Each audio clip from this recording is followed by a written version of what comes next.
लोकवृत्त मराठी, लोकशाहीचा खरा आवाज। धोकादायक रस्त्यामुळे वाहन चालक त्रस्त, तातडीनं कारवाईची मागणी। वरखेडे गावाकडे जाणारा रस्ता सध्या अपघातांना निमंत्रण देत असल्याचं चित्र समोर आलंय।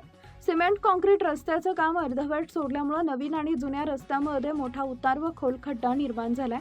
त्यामुळे या मार्गावरून जाणारी दुचाकी आणि चारचाकी वाहनं थेट खड्ड्यात जात असून अपघाताचा धोका दिवसेंदिवस वाढत आहे। विशेष म्हणजे हा मार्ग टोलनाक्याच्या हद्दीत येत असूनही संबंधित प्रशासनाकडून याकडे दुर्लक्ष होत असल्याचा आरोप नागरिकांनी केलाय। रस्ता अपूर्ण असताना कोणतीही धोक्याची सूचना, बॅरिकेड्स किंवा सुरक्षिततेची उपाययोजना करण्यात आलेली नसल्यानं वाहन चालकांना जीव धोक्यात आला आहे।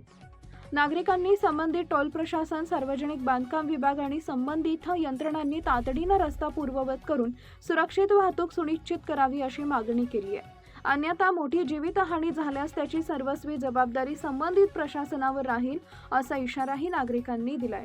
प्रतिनिधी नितीन पाटील। महत्त्वाच्या बातम्या पाहण्यासाठी आमच्या लोकवृत्त मराठी न्यूज चॅनलला यूट्यूबवर सबस्क्राईब करा आणि बेल आयकॉन प्रेस करा।